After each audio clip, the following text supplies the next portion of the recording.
உனக்காக உயிர் பூத்து நின்றேன், உனக்காக காத்து காத்து நின்றேன்.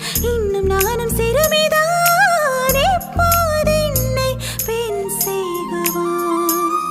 வந்து மூன்று முடிச்சு போடு, பின்பு முத்த முடிச்சு போடு.